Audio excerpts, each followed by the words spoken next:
Hello and welcome back to the Guns and Glory Show.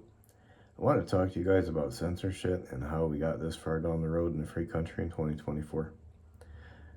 Well, I don't really think we're a free country anymore, but we're supposed to be.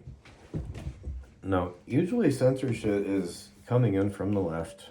It's being used to manipulate and to control. Censorship is basically mind control anyway, but it's usually used to control the right. And it doesn't matter if the person was correct.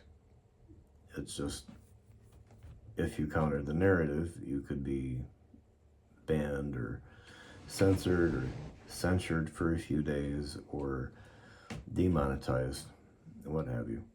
I think that's kind of a dangerous thing in a way, because there are people putting their food on their tables with this. They're feeding their families, and if they go out and tell the truth and some liberal decides to ban them, what happens if they decide to do something about it? I can't condone that, but I would celebrate it. I'm not going to lie. There's people asking for it.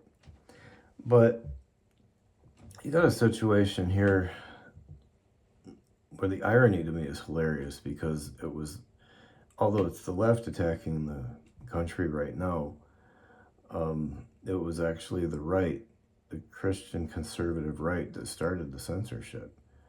It was back in the 40s and the 50s when radio and TV was getting started, and they were offended by a certain word, or, the human body or something. Like on I Love Lucy, this married couple had to sleep in separate beds in the show because these people were too immature to handle it, and they wanted to force their beliefs down other people's throats.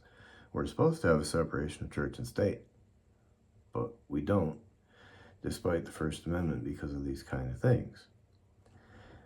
Now, oh, by the way, that would that would pretty much make any sin tax illegal in the United States, by the way. It goes along the same line of thought. But I warned people as a kid coming up. I saw it coming because I was raised in a Christian school and went to church a lot, and thought control, mind control was very important. It was a priority back then in the churches. And censorship, of course, was really big. And I told him, I said, what happens if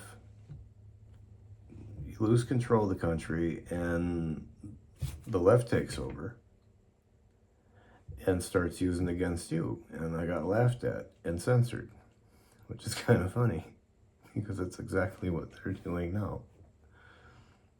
The trick is, what do we do about it? Because it causes real problems in the country. We had that whole COVID thing, people wearing their masks, still getting shot up with all this poison. You couldn't warn people about it, you couldn't talk to them about it. And then you had them stealing the election. They're going to try to do it again. Couldn't even talk about it. That's one reason you know how they did it. You can't trust anybody. You don't know who's going to turn you in. If you're typing on something and the FBI is going to knock on your door and threaten you, or the ATF or somebody else.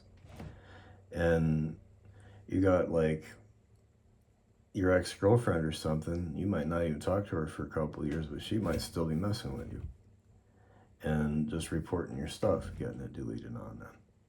And there's nothing you can really do, but you put, your time, your energy, your money into this stuff, and because there's no due process. You can't confront your accuser. They don't even tell you half the time what comment that you posted that caused the whatever they're doing to you. That'd be interesting, because I spend a couple hours sometimes in the comment section every day. And I know they're censoring it like crazy, because I'll see the same comment repeat itself. Or I posted a comment on video A, and I'll watch a couple of videos, and it'll show up under video D in the comment section somewhere. Or I'll check it with another account, and it'll be gone. One way I know that my comments don't get through is because I'm not getting email replies anymore. This person replied to you, this person replied to you, this person replied to you. Because if I'm not online talking, people reply to me. It's great fun. But I don't know what we're going to do about it. I'm not sure quite how we're going to get it back, but we better do something.